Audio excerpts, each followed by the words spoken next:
the state unleashed goons on farms way off Nairobi and businesses way off the CBD. In that invasion, trees were uprooted and burned and animals scattered away and slaughtered under the supervision of the state. Business premises were stoned and broken into, and property scattered away. Worse still, lives were lost. People were hacked to death with crude weapons, while others got shot with guns.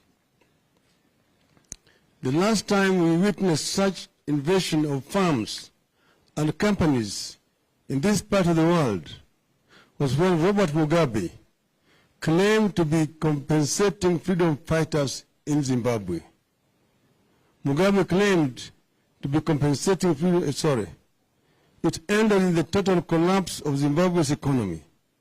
It will not be any different here. In this latest act of desperation by Mr. Ruto and Gachagua, we see a plot that will be extremely disastrous for the country's long-term stability and economy. We see the little hope for Kenya's large-scale farming. We are tearing the heart out of our commercial agriculture. We see little hope for new investments in our economy or expansion of existing ones. We are looking at the beginning of the end of the economy of this country. It is clear that the country is being run by people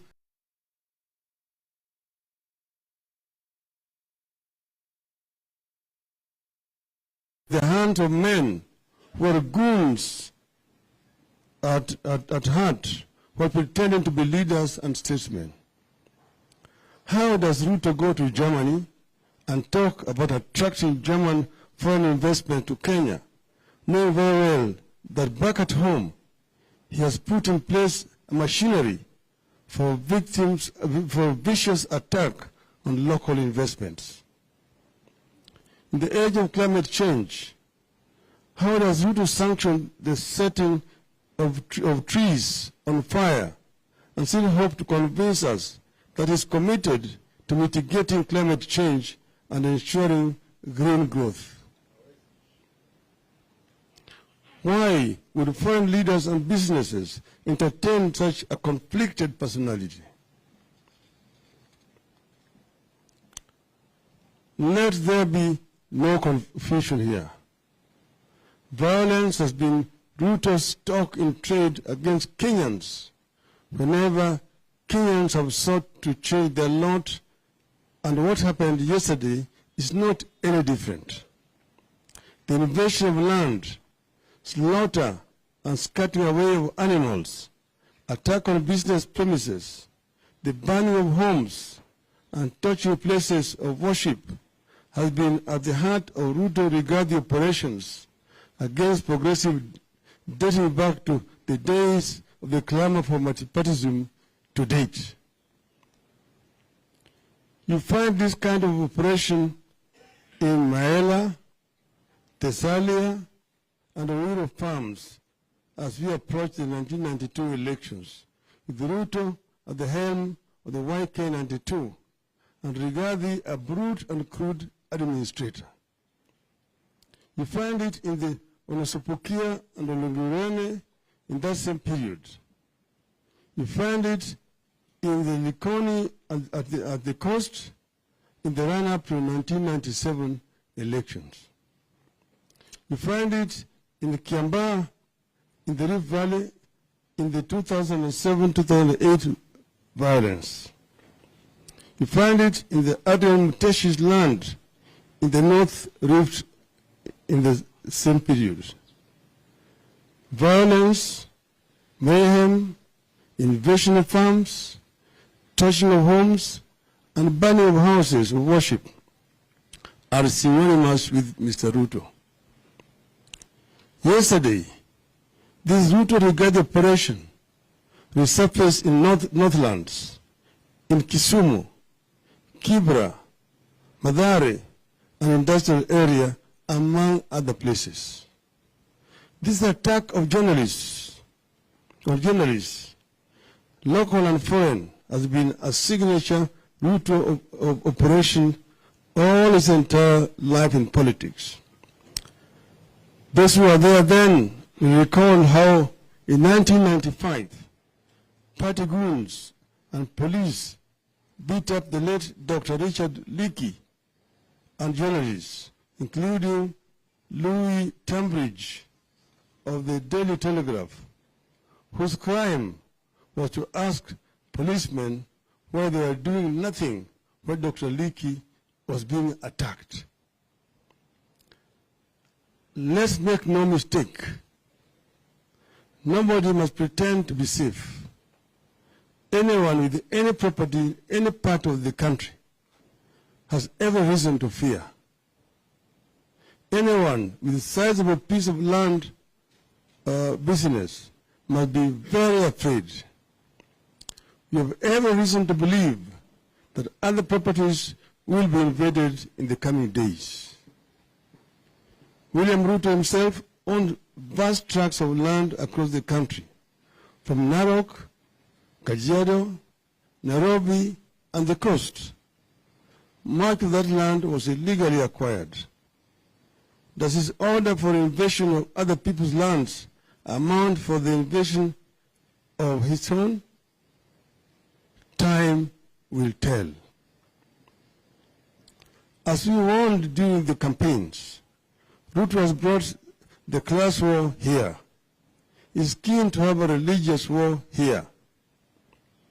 This is how it starts. Once it starts, there's no end until citizens turn on one another. All along, we saw it coming. When we launched Azimio la Umoja in the city of Nakuru in August of 2021, we warned against pitting people against each other.